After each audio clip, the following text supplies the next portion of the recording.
Mahasiswa program studi Magister Ilmu Komunikasi Fikom Unpad menggelar seminar komunikasi politik bertajuk 2024 is Calling, pesan politik identitas dalam percaturan demokrasi Indonesia. Kamis, 1 Desember, di Ruang Mustopo Fakultas Ilmu Komunikasi Universitas Padjadjaran. Seminar ini menghadirkan 3 narasumber, yakni pakar komunikasi politik Dr. Emrus, Direktur Eksekutif DIP Indonesia Neni Nurhayati, dan pendiri Netgrid, Ferry Kurnia. Pada seminar ini, para pembicara mendiskusikan terkait politik identitas yang berpotensi terjadi pada pemilu 2024 mendatang. Pakar komunikasi politik Unpad kandidat Profesor Emrus Sihombing menjelaskan, berkaca pada dinamika politik yang ada sekarang dan perpecahan pada pemilu 2019 lalu, ancaman politik identitas dalam gelaran pemilu 2024 dikhawatirkan dapat kembali terjadi. Lebih lanjut, Emrus Sihombing mengingatkan kepada seluruh partai politik ataupun kelompok pendukung agar menghentikan kegiatan politik praktis dan politik identitas sempit. Baik, banyak memprediksi bahwa politik identitas itu akan muncul, tetapi saya harus jelaskan dulu definisi politik identitas yang diperkirakan itu adalah politik identitas yang sempit. Tapi politik identitas dalam pengertian yang positif tidak ada masalah kalau itu digelorakan di ruang publik. Tetapi yang muncul adalah diduga politik identitas yang sempit karena memang historinya ketika pemilu Pilkada DKI Jakarta sama pemilu Pilpres kemarin tetap pernah mengemuka. Nah, tetapi saya harus katakan juga bahwa yang menyampaikan itu bukan kandidat, para calon pasangan kepala daerah maupun pilpres, maupun tim sukses normatif atau yang formal. Tidak itu yang menyampaikan, tetapi ada sekelompok masyarakat tertentu atau individu yang mengeksploitasi politik identitas yang sempit. Tentu dari situ bisa kita lihat sebenarnya kalau kita orang komunikasi, bisa kita lihat arahnya kemana.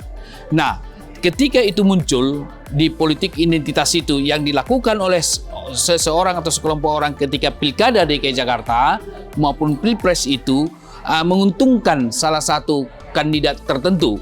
Begitu ya, karena kita bisa lihat maknanya orang komunikasi bisa menangkap itu.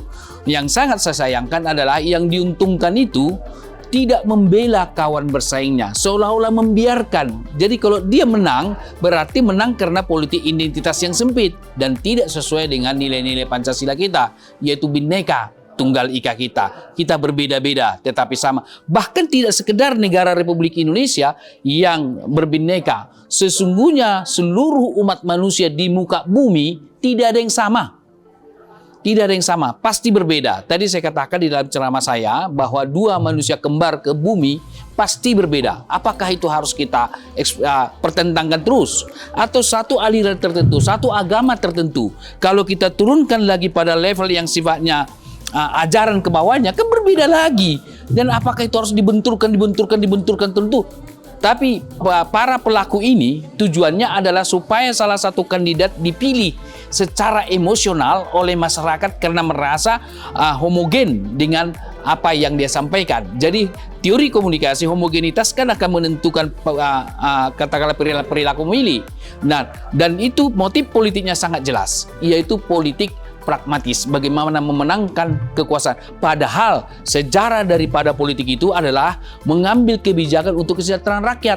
Salah satu kesejahteraan rakyat adalah damai. Oleh karena itulah bahwa saya berpendapat bahwa politik identitas yang pemilu 2024 ini, saya menghimbau kepada partai politik, para kandidat, sudah hilangkanlah itu ketika ada sekelompok orang mensounding itu, mereka yang menolaknya. Saya tidak mau menang karena politik identitas yang seperti itu. Berani nggak mengatakan seperti itu? Supaya bangsa ini kita berjalan negara kesatuan Republik Indonesia yang penuh pluralis dari Sabang hingga ke Merauke. Demikian.